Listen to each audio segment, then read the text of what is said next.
Good evening, everyone, and welcome to the Brian Crombie Radio Hour. My guest tonight is Shari Graydon, and she is with an organization called Informed Opinions. It's an organization that has an advocacy campaign to regard to the underrepresentation of women in Canadian politics.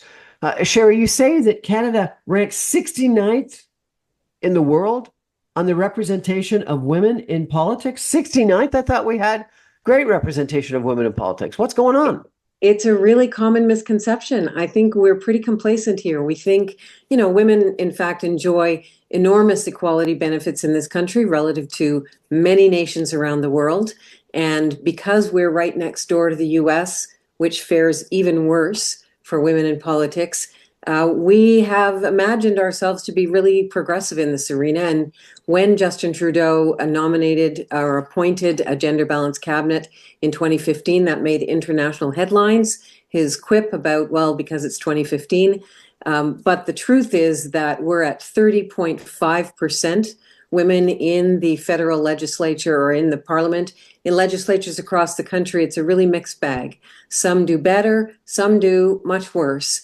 And the reason we're 69th is because many, many countries, more than 100 other countries, have actually implemented gender quotas, recognizing that representation is fundamental to democracy and that incremental progress won't get us there. So in the United States, particularly, DEI, diversity, equity, inclusion, affirmative action, quotas, things like that have fallen out of favor. What do you think? Is quotas the right way to do things or the wrong way to do things? Well, I think 140 other countries around the world have, in their wisdom, understood that, here's an analogy that I think is helpful for people. We right now have our representation essentially based on our postal code. And I live in a condo in Calgary.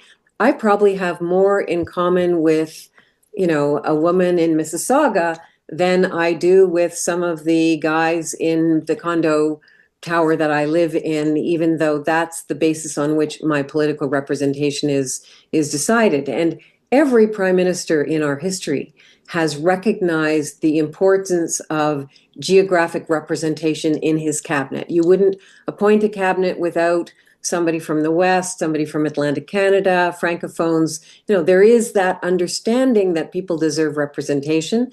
And although, gender binary is now a contentious thing, the truth is 51% of the Canadian population are women. And it just is patently unfair that our issues are realities which are sometimes so dramatically different from our male colleagues and partners and relatives are not effectively represented. And let me give you one concrete example. In British Columbia, where women are currently 53% of the government, largely because the NDP are in power and they have, I think, 56 or 60% women in their caucus. But even prior to the most recent election, the policies that the government introduced included, for example, paying for birth control, because every dollar you spend on preventing unwanted pregnancy saves you $9 in healthcare and social services costs afterwards. And I think without women in equal numbers in decision-making bodies, those kinds of policies don't get surfaced because they don't affect the majority of the people making the decisions. Kamala Harris in the United States ran a campaign that was very focused on women's issues, reproductive rights, things like that. And some people think that was one of the reasons why she failed. It was too focused on those issues. I think the reason that the current president is in office, I'm declining to say his name deliberately, is that this is a situation we're facing in our election too. The way people consume information now is very dispersed. Many people are not relying on actual news, fact-checked, reliable sources, verified information. They're getting news from podcasters, from, the Joe Rogans of the world, who are not providing them with information that actually reflects the realities or challenges the people who are running for office to actually articulate and defend policies. So people in the US, many people in the US believed that the current president would not behave in the way that he currently is. I think that, there were probably many, many factors that influenced the outcome of the election. Certainly, Mr. Biden's reluctance to leave until the very last minute had a huge impact. So I think it's a little bit facile to suggest, and I know many people have done so, that the reason the Democrats lost was because there was a focus on equality issues. And primarily reproductive rights. Do you think the reproductive rights issue is settled in Canada? I hope it's settled, but I have seen the seepage of inclinations and values and discourse from south of the border into this country that has really concerned me. So I don't know that it's ever settled. I mean, if you had asked women in the US 4 years ago or even 2 years ago if they were going to see a rollback of Roe versus Wade, most of them would have said, no, that is settled precedent. We have 50 years of that being in place. Our rights, yes, they're not as accessible in some states as others, but they would not have predicted what has been affected in the past couple of years. So I was in Saskatchewan last week and driving on the Trans-Canada Highway. There were billboards that I would have not been surprised to see in Texas or Florida that were, very anti-abortion, very supportive of the right-wing attitudes toward abortion.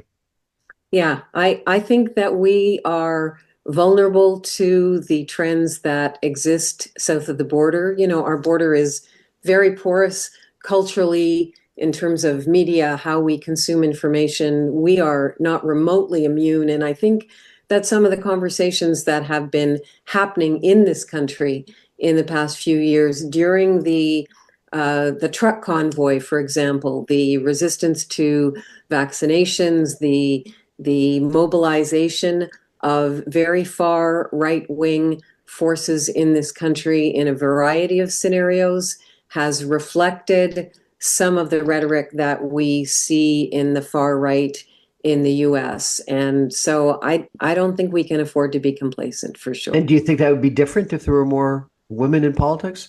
I absolutely do. I absolutely do. One of the things that the research finds is that when there are more women in politics, for example, not only do they push for policies that reflect the reality of half the population, but including reproductive rights, but the tenor of the debate becomes more respectful and civilized.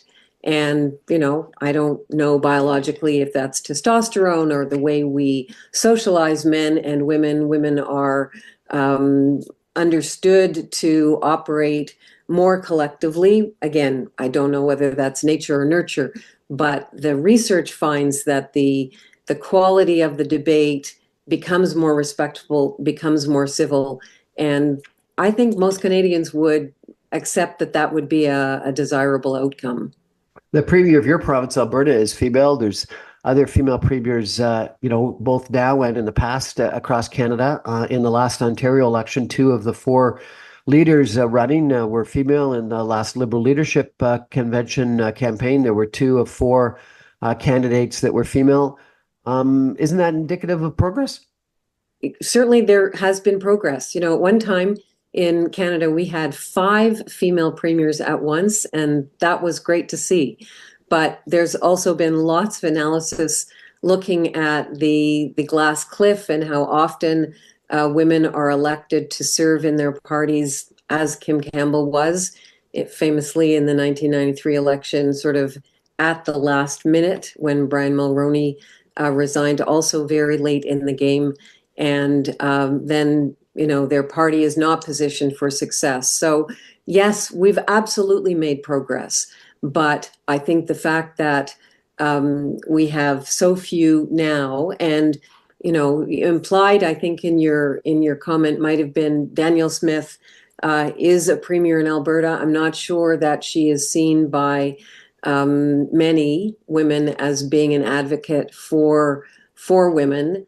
I know when she was elected, the percentage of women in the Alberta legislature went up, but it was actually not a function of her party. It was a carryover from the NDP, who have in the past 3 or 4 elections in this province run a candidate slate that was 50% women and also representative of the racial diversity of the population. And so parties individually can choose to do that. Party leaders can make a difference. Rachel Notley was very explicit when she first ran in 2015 that she wanted the candidates running in that election to reflect the diversity of the Alberta population, and they did. And so when she was elected, she had a balanced caucus as well as a balanced cabinet. She didn't make headlines.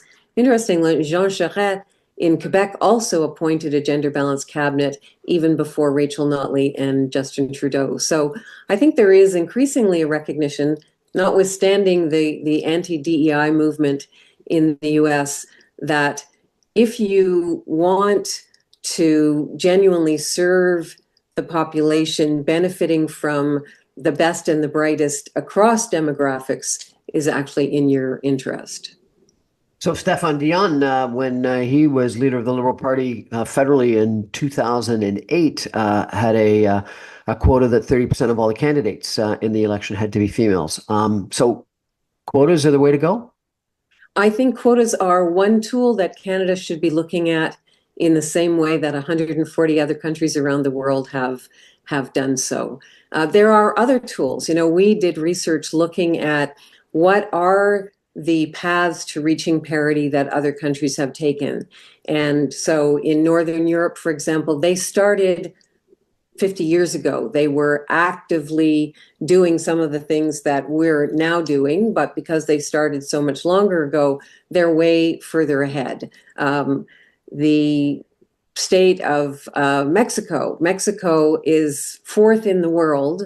They have 50% women in their federal parliament and have done so for a number of years. Quotas was part of what they implemented, but they also rewrote their constitution to explicitly say women deserve to be represented in equal numbers in federal parliament. So, I don't know that anybody wants to open up the Constitution here in Canada, so I'm not suggesting that's a likely route for us, but rewriting the Constitution, implementing quotas, changing the electoral system. Electoral reform is something that a number of prime ministers have, or leaders who have been running to become prime ministers have suggested during campaigns, including Justin Trudeau. And if we were to reform our electoral system, we are one of the outliers in the world in our first past the post system. So if the Trudeau government had delivered on its promise to engage in electoral reform, we might have made progress without quotas. But yeah, I personally think quotas are absolutely a tool we should be looking at. So you think with proportional representation, we wouldn't need quotas? Well, proportional representation is a system that increases the likelihood that more marginalized populations are more effectively represented. And it depends on the system. I mean, there are a number of different ways to implement proportional representation, and I'm not an expert on any of them. What I do know is that we're 69th. There's no good reason for that. And when I speak in rooms and invite the audience to guess for me where we stand internationally, people are reliably shocked and appalled and concerned to learn that we are so far behind. I agree. When you sent me the statistic, I was shocked by that. We're going to take a break for some messages and come back in just 2 minutes with Shari Graydon talking about women and women's issues and women's rights and women's representation in Canadian politics. Maybe we'll touch on business and other sectors of society as well. Stay with us, everyone. Back in 2 minutes. Talk about media.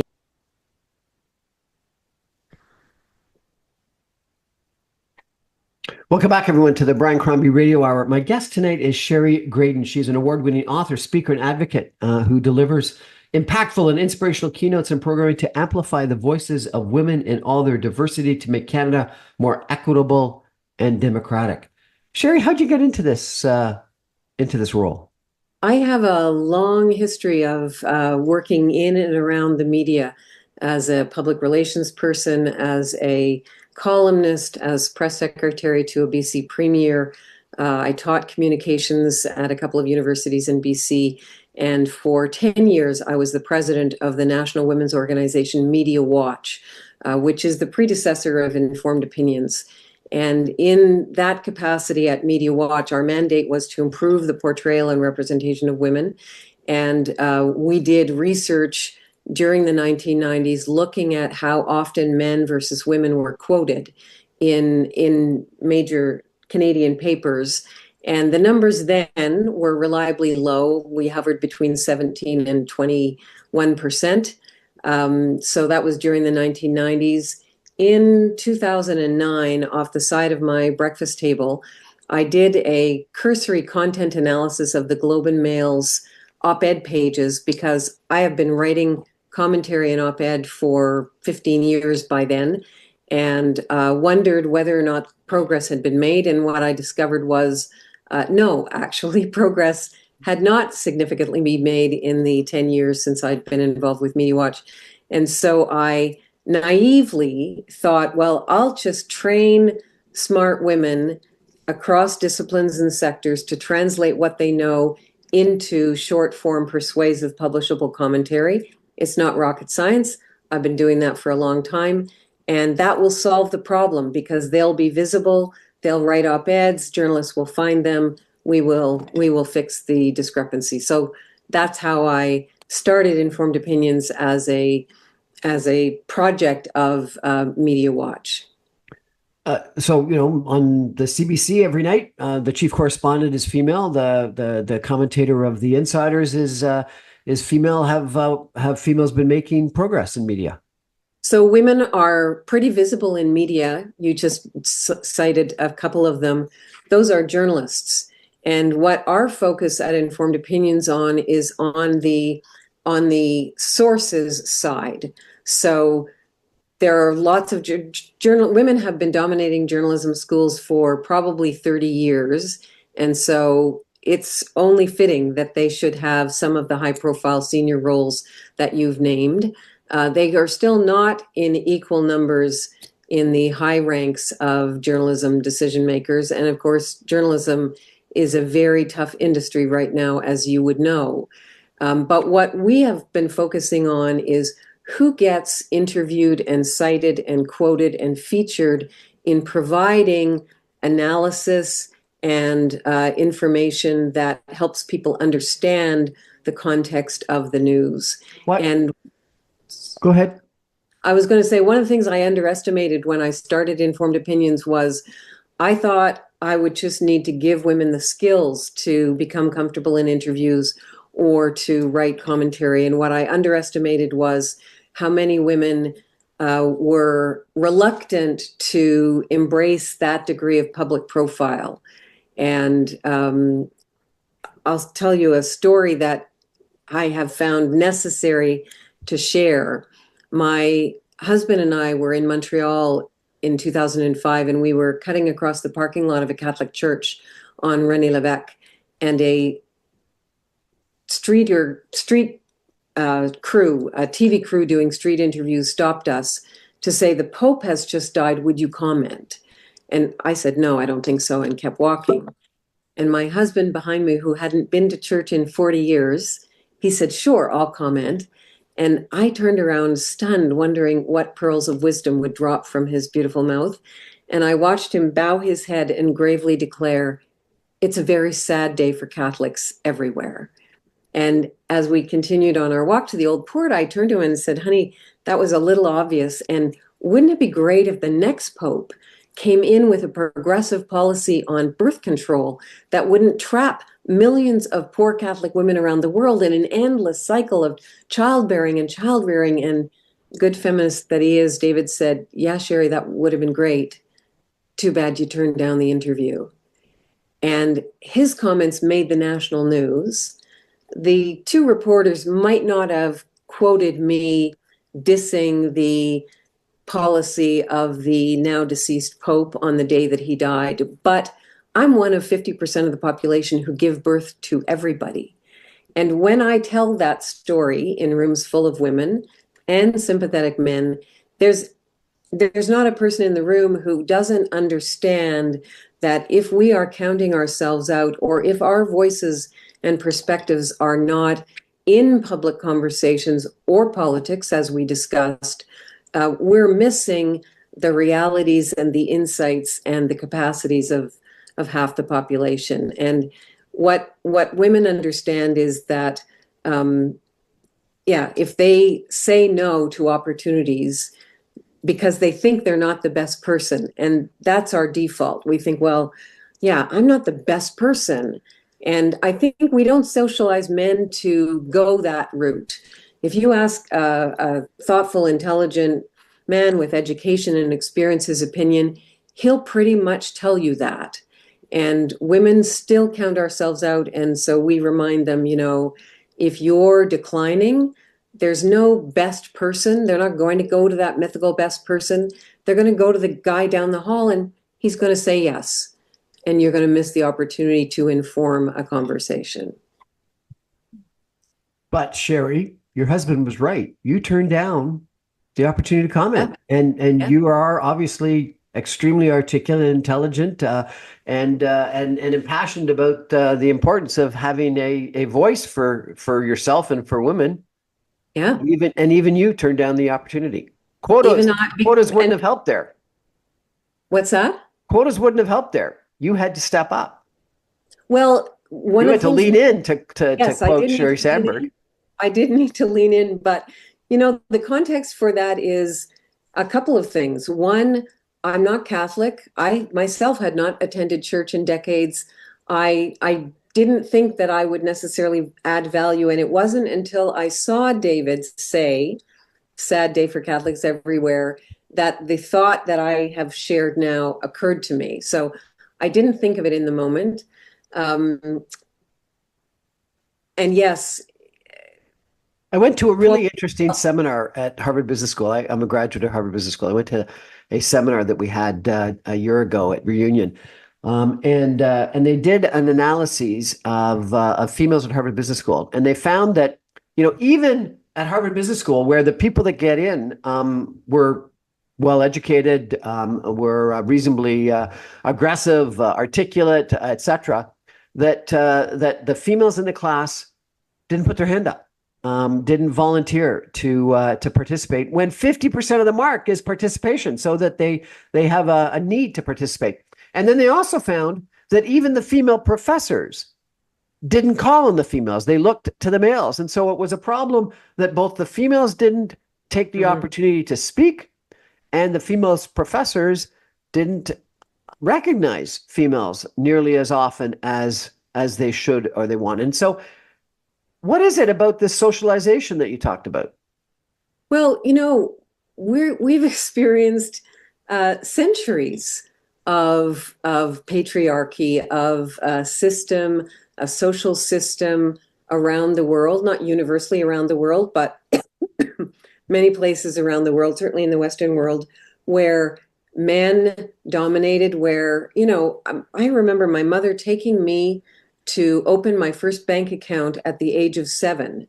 And the reason I now know she took me at the age of 7 was because that was the year that she, in this country, was allowed to open her own bank account.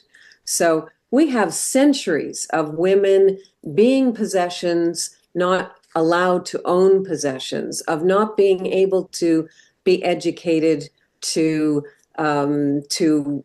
have financial or bodily autonomy of any kind. And so it's not surprising that it's going to take us perhaps a couple of more centuries of proactive engagement to eradicate those sort of embedded attitudes.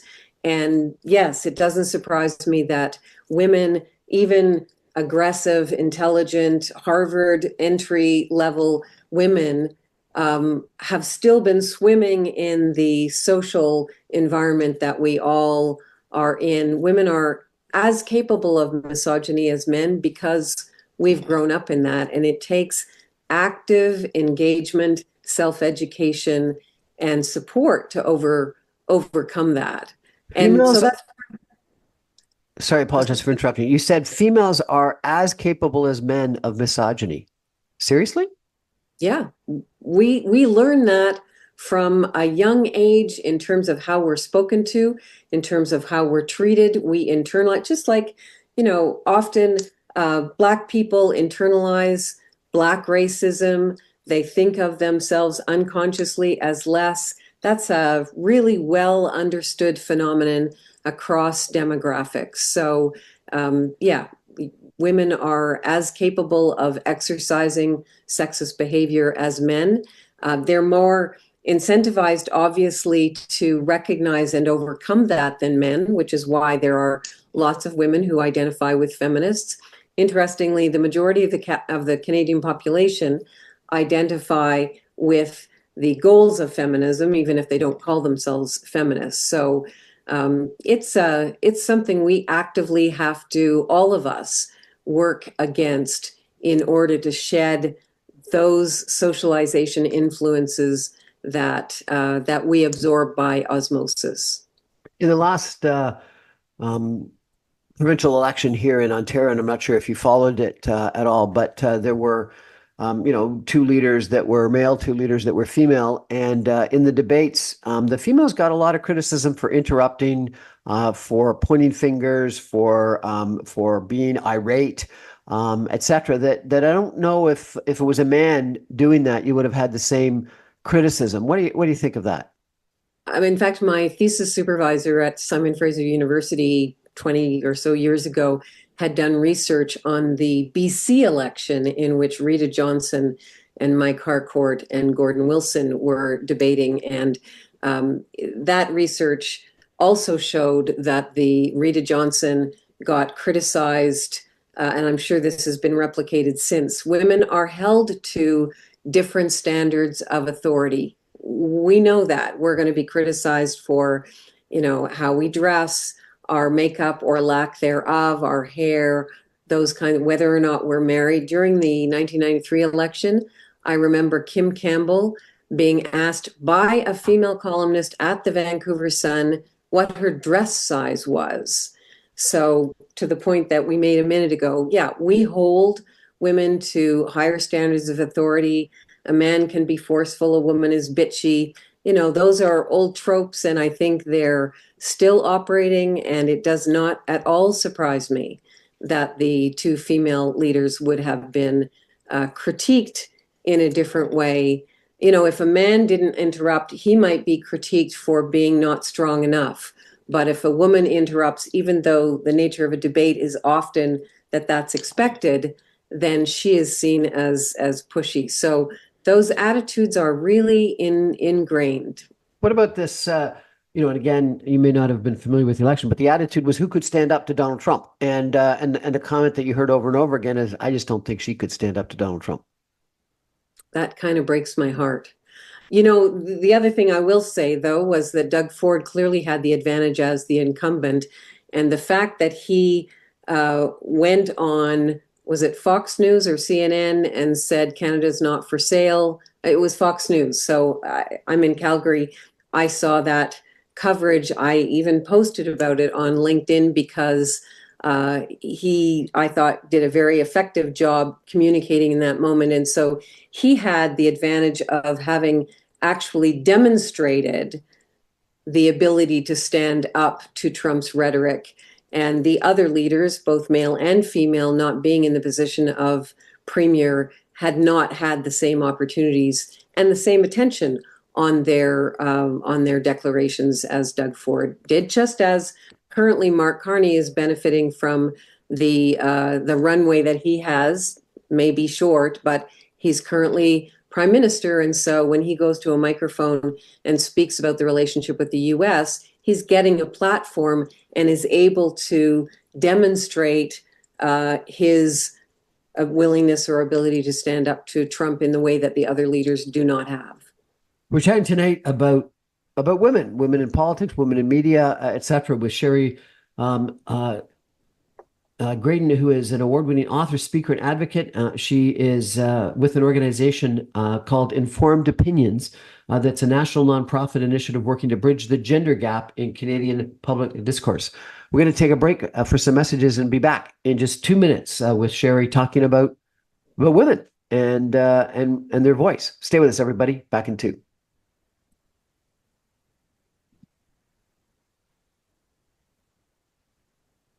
Welcome back, everyone, to the Brian Crombie Radio Hour. We're chatting with Shari. Sorry, I apologize. Shari Graydon. I keep on wanting to say Gordon. I apologize. Shari Graydon, who is with an organization called Informed Opinions. And you call yourself a catalyst. Why do you call yourself a catalyst for Informed Opinions? I had no intention of building an organization. So at the time that I started this project, my sole goal was to train women to write commentary, to write thought leadership. And I don't have an MBA. I'm not a manager. I don't have sort of organizational experience except on boards. And I didn't want to build and run an organization. I naively thought that I could be the catalyst for change by sharing skills that I had with other women, and that would naturally, by osmosis, infect the supply of who got quoted and interviewed. Because my own experience, when I started writing op-eds 35 years ago, as the president of Media Watch, at the time I was chair of the board, me writing op-eds gave me profile. It generated speaking requests. I got additional media interview opportunities, and that profile led to every significant opportunity I've had to make a difference in the world ever since. So I probably would not have gotten a job in the Premier's office as press secretary if I had not had a column. I probably would not have been offered book contracts across a cocktail table if I had not had a column and a profile. And so I wanted to deliver those kinds of opportunities to other women. And 15 years later, we now have an organization, and I've been on the treadmill of trying to generate sufficient revenue to keep it afloat. But at the moment when I started, I just wanted to be the catalyst, imagining that this change would naturally happen and filtrate out, and it wouldn't require 15 years of concerted research, advocacy, and training. In your write-up, you say that you help thousands of women find their voices. We talked about my Harvard Business School experience, where where the females weren't putting their hands up and volunteering to contribute. The female professors weren't calling on the people. Lots of us have either heard of or read Sherry Sandberg's book about Lean In, which effectively criticizes females, that they're not leaning in, that they're not trying hard enough, that they're not demanding the opportunity at the boardroom table or in classrooms. You say that you help women find their voices. How do you help women lean in or find their voices? Well, first of all, let me say that I too have read Sheryl Sandberg's book, that the challenges are systemic. So we've already talked about the way women are socialized, the way men are empowered to speak up. So yes, women may decline opportunities, but we decline opportunities for very good reason often. So in addition to the fact that we're more likely to be criticized, we're also more likely to be responsible for picking our kids up at daycare or managing stuff on the domestic front, and adding, for example, an interview into your day when you're working full-time at home doing a second shift, or working full-time outside of the home doing a second shift at home, knowing you're going to be criticized, knowing that if you go on television without makeup, you'll be doubly criticized. So women have all sorts of good reasons legitimate reasons for not necessarily promoting themselves or putting their hands up in whatever circumstances. So part of the challenge is the systemic, social, economic, structural barriers to women, whether it's engaging in media or running for office. And there are all sorts of initiatives that are designed to address those as well. In the context of women saying yes to media interviews, however, one of the things that we do in the trainings and the keynotes that we deliver is to unpack the consequences of us declining for all those good reasons and talk about the benefits of embracing opportunities when they come. So among the things we say to women are that, if you get invited to speak at a conference or to go on Brian Crombie's radio show and your inclination is to say, I'm not the best person, what you need to do is take a beat, draw a Venn diagram, and say, this is what the journalist or the interviewer wants, or the conference organizer, and in one circle, in the other circle, this is what I know. And then you look for the intersection of those two circles, because there will be one or you wouldn't have been asked. And then to respond to the request by saying, well, here's what I could talk about.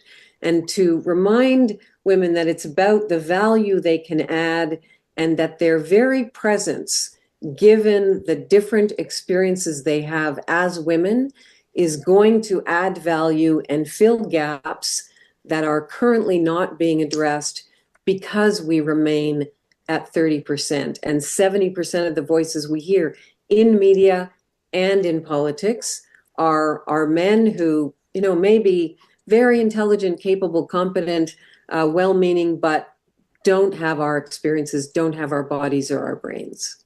So, finding their voice, number one, you're just saying, speak and try. But are there other suggestions that you provide to people to find their voice? There's again a Harvard Business School professor, Amy Cuddy, who says you fake it till you make it. Are there suggestions that you have to your clients or to people you speak with about how to find their voice? Well, yeah, we offer half a dozen or more workshops now that sometimes, here's my experience, I'm in rooms all the time with really competent women who are professors or NGO leaders or senior business executives. And often what my sense is in the room, although I'm teaching them public speaking skills or media interview skills or writing skills, often what I'm really doing is affirming that they are just as competent as their male colleagues, or that they could and should be doing this, that it's not rocket science, and that I'm acknowledging, we are collectively acknowledging in the room the barriers and the reasons that stop us. And frankly, increasingly over the 15 years, what I hear in rooms are concerns about being targeted by online hate, being sexually harassed online. This happens even on LinkedIn, which is a professional business platform. Women often get sexually harassed and pursued online.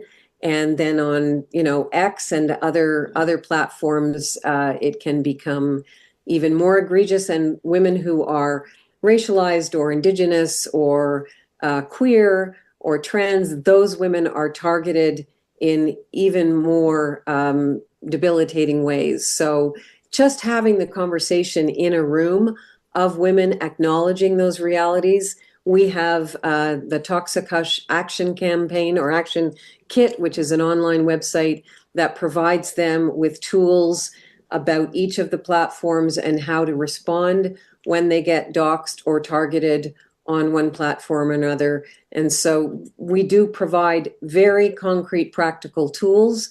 But I think part of the value of informed opinions is to just acknowledge, this is the reality, and it's not always going to be pretty, but I've been getting hate mail for 35 years, and I'm still here, and I'm still speaking up. And, granted, I'm white and now in my 60s, and so I have a degree of privilege that many don't, but the costs of being consequential may come in the form of harassment or criticism, but the alternative is to be inconsequential.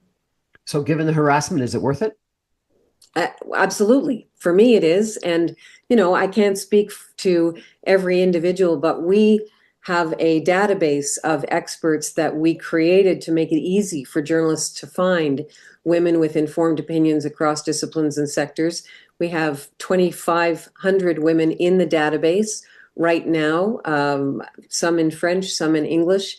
And journalists, we have 1,400 journalists who subscribe to the database, regularly access sources in the database who can speak to issues of concern and importance to Canadians. And I will say that I regularly hear from women who I was at an International Women's Day event here in Calgary a couple of weeks ago. I walked in and a woman said, "Shari Graydon, you changed my life." And then she proceeded to tell me that as an early career academic, she started doing interviews and writing commentary, and she now has influence in her field that she never would have had.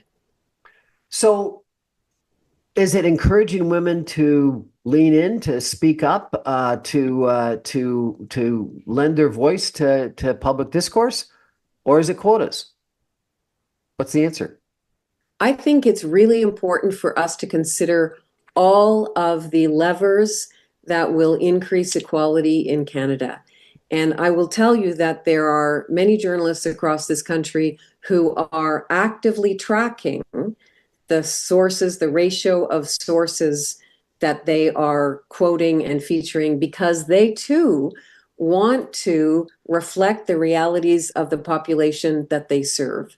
So in the media environment, BBC has had an initiative for, I think, close to 10 years now, where journalists there are actively tracking and seeking to ensure that they're reflecting the population. So that's a form of quotas that journalists themselves are tracking. Ed Yong, who wrote for The Atlantic as a science journalist, described his tracking spreadsheet as a vaccine against self-delusion. So, he thought he was quoting a lot of women, but when he tracked it, he discovered that he was not being as effective. We have a gender gap tracker, which is an online analytics tool driven by AI that measures in real time the ratio of women versus men being quoted in the most influential Canadian media. So CBC, the Globe and Mail, the Toronto Star, the National Post, Global, we are looking at how well they're representing women versus men. And the ones that track and are seeking to do a better job do better. And the ones that don't pay attention, the National Post, I think, is reliably around 20% compared to the Globe or the Star or CBC that do better. So I guess I should go back and track the number of my interviews with males versus females. It would be an illuminating exercise. I should probably do that. This has been really interesting, Shari Graydon. I really appreciate it. Thanks so much. We're going to take a final break and come back in 2 minutes with some concluding comments. Stay with us, everybody. Back in 2 minutes.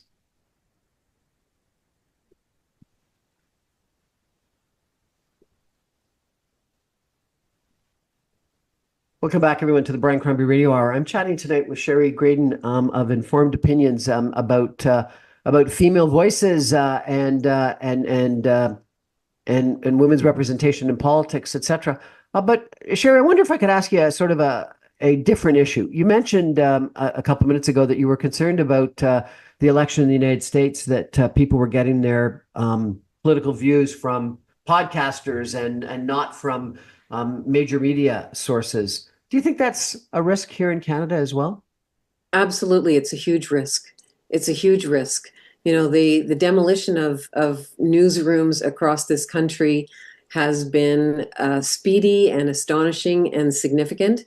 And I don't know what percentage of Canadians right now are subscribing to and regularly consulting a legitimate news organization's sources. And what I mean by legitimate news organizations is it costs money to report in a thoughtful, responsible way, looking at the tenets of journalism and saying, okay, is this person that I'm interviewing do they actually have authoritative knowledge on this issue? And then once I've done the interview, can I verify the claims they've made with other sources? And is this in fact true? So we had lots of vaccine denialism here in Canada during the pandemic, not as much as in the US, but that's a concerning trend. So one of my messages to all Canadians is that if you're not either paying for, subscribing to a news organization where they employ journalists who check facts, who have training, who are schooled in the process of, making sure that what they're sharing with their audience is legitimate, you're part of the problem. We should all be supporting the CBC, tuning into Global or CTV, subscribing to our local paper, or consulting them online. One of the political parties is arguing to defund the CBC. Is that a good strategy or a bad strategy? I think that's catastrophic, not only for the news context that I've spoken about, but also for dozens and dozens of smaller communities across this country that now do not benefit from a local newspaper because the economics of news is so difficult. They're in competition with Meta and Facebook and Twitter X, and so those communities that are really reliant on the CBC to deliver verified journalist reported news will be really out to lunch and dependent on social media sources. And, I think we've seen that the actions and the decisions by Mark Zuckerberg and Jeff Bezos and Elon Musk are not in the public interest, not of America and certainly not of Canada. So we should not be relying on those men and their billionaire enterprises to source information about the decisions we're making democratically about what happens in this country. So that's another issue, foreign ownership or ownership by billionaires of assets. One of the major dailies in our country is owned by American interests. Is that something that's good or bad, or should be restricted, or what? Well, I can't speak to that, but what I do know is that we should all be adjudicating the journalism that we're consuming. And if I started to see the kind of influence that Jeff Bezos, for example, has exercised over the Washington Post in changing its masthead claim from democracy dies in darkness to something like News for All America, because they're demonstrably no longer shining a light into the dark corners that the billionaire owner doesn't want people to pay attention to. So if I started to see that in Canadian journalism, I would absolutely be concerned, and I would express that publicly. Shari Graydon, thank you so much for joining us. If people want to check out Informed Opinions, is there a website that they should go to, or how should they follow you? Informedopinions.org. I'm on LinkedIn. Informed Opinions is on LinkedIn, and our Balance the Power campaign also has an Instagram presence, as well as being on LinkedIn. It has its own website, briancrombie.ca. And Toxicosh Action Kit, you can Google that. And the Gender Gap Tracker, you can Google that. So we have lots of presence online. Thank you so much for joining us. I really appreciate it. I think this is a topic we need to be mindful of. And I'm going to go back and do my, what would you call it, a self-vaccine? Yeah, a vaccine against self-delusion. A vaccine against self-delusion. Really appreciate you joining us today. Thank you so much. Thank you.